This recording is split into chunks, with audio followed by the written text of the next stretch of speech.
Hello student, in standard 8 subject maths, today we are here solving the examples of the miscellaneous exercise number 1. That is, we completed our section 1. Hence, there is some miscellaneous exercise based on the all 1 to 9 chapters. So first, this example, this is based on the quadrilateral construction. Choose the correct alternatives answer for each of the following. There are the 2 examples, but in first there is a quadrilateral PQRS, measurement of angle P equal to measurement of angle R. Means angle R and angle P are the equal, while angle Q equal to the measurement of angle S, it is also the 72 degree. Then state which pair of the side of those given below is parallel. आता हा एक चौकोन आहे, तो कोणता आहे, parallelogram आहे की रोम्बस आहे हे आपल्याला माहीत नाही, परंतु आपल्याला त्यांनी दोन दोन कोनांचे अँगल्स दिलेले आहेत. तर कच्ची आकृती आपण काढून हे समजून घेऊ शकतो. त्याच्यामध्ये खालील ऑप्शन्समध्ये असणारे जे साइड्स आहेत त्या कोणत्या पॅरललची जोडी असेल हे आपल्याला कच्च्या आकृतीने पेन्सिलीने सहज करता येतं. बघा, आपण रफ डायग्राम काढू शकतो. हा जर 72 आपण मानला किंवा तुम्ही प्रत्यक्षही काढू शकतात, तर हा इथे पुन्हा आपण कोनमापक ठेवून आणखी आपण काढू शकतो. पण रिकामी जागा असल्यामुळे आपण तो रफली जातो आहे. समजा याला 108 काढला, 100पेक्षा 90पेक्षा थोडासा जास्त, म्हणून तो थोडासा तशा प्रकारचा आला. आणि नंतर पुन्हा इथे एक जर हा पण आपण 108 घेतला, म्हणजे आता याला इथून नाही घेता येऊ शकत, मात्र हा 108 आपण घेतला तर ह्याचं 108 येणार. म्हणून आता जर याला अँगल आणि हा 72 जर मानला आपण, तर हा Q आणि S, मग P Q R S.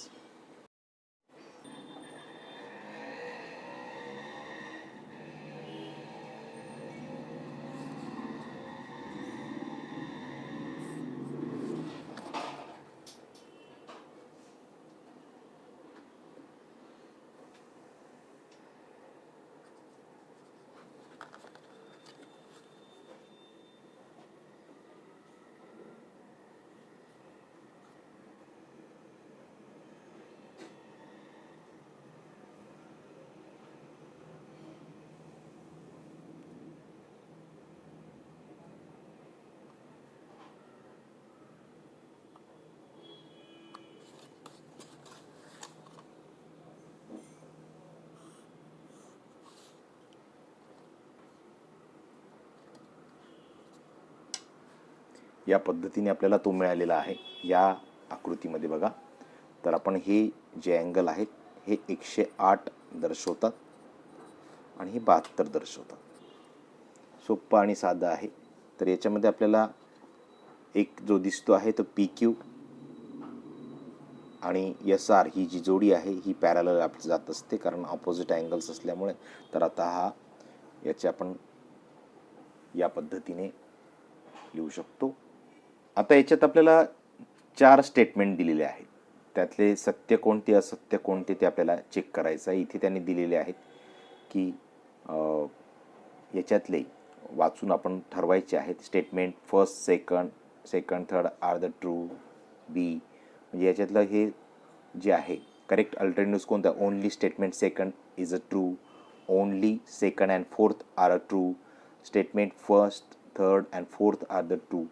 म्हणजे हे वाचून असे करायचे, कारण मुलं कन्फ्यूज होतात की असे उदाहरणं आले तर काय केलं पाहिजे.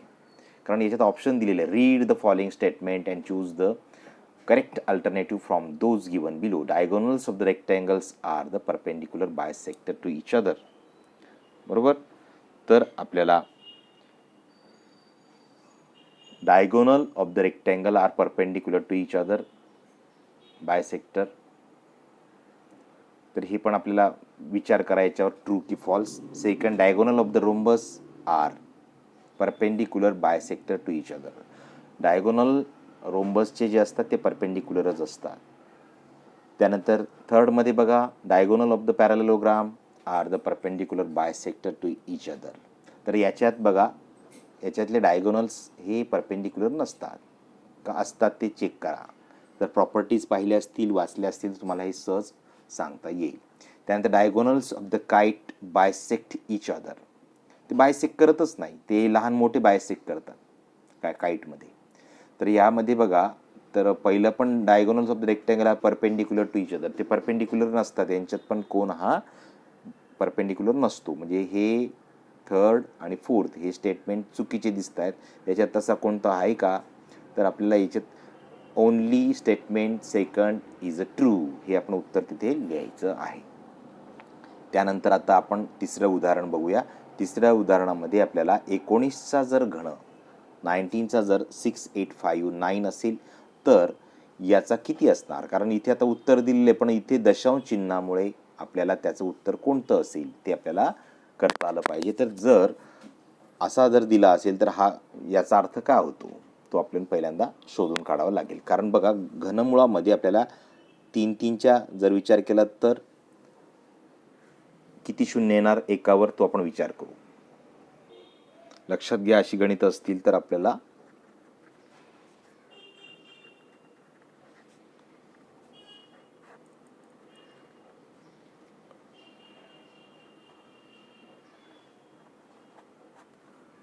आपण हे कसे सोडवायचे ते बघूया. तर आता हे तुम्हाला माहिती असेल की 6 असल्यामुळे 1 2 3 4 5 6. तर याचा आपण विचार करताना जर विचार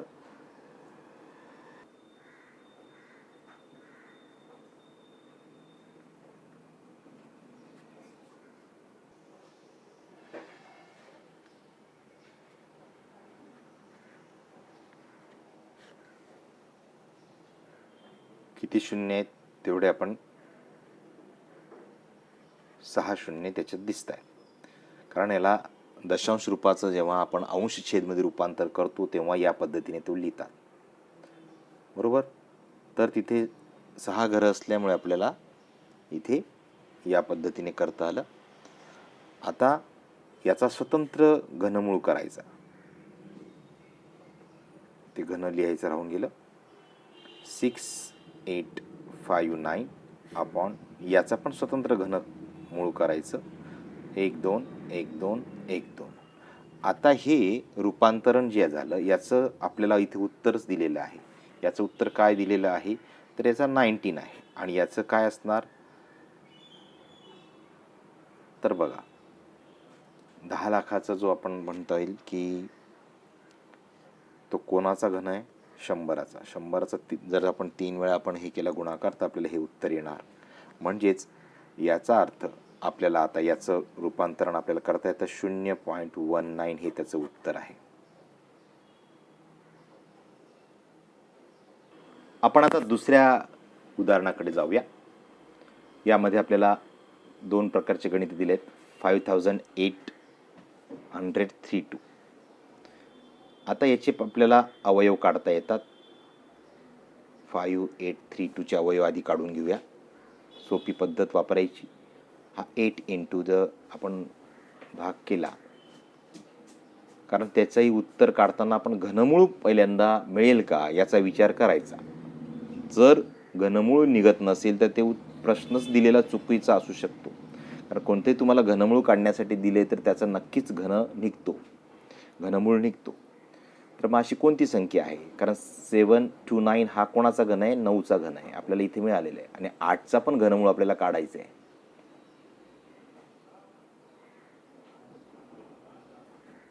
तो आता बघूया. 8 गुणिले 9 गुणिले 9 गुणिले 9. याचं तर आपल्याला मिळालेलं आहे 8 आणि हा जो 2चा घन आणि हा 9चा घन, म्हणजे आपल्याला 2 आणि 9 याचा जर विचार केला तर आपल्याला 18, म्हणजे घनमुळात 5832चं घनमूळ जे आहे त्याचं उत्तर आपल्याला 18 मिळालेलं आहे. त्याचप्रकारे तुम्ही अशा पद्धतीने 4096चं उदाहरण सोडवायचं आहे तुमच्या पुस्तकामधून बघून. ठीक आहे, तर तो कोणाचा घन आहे तो तुम्ही शोधून काढायचा आहे.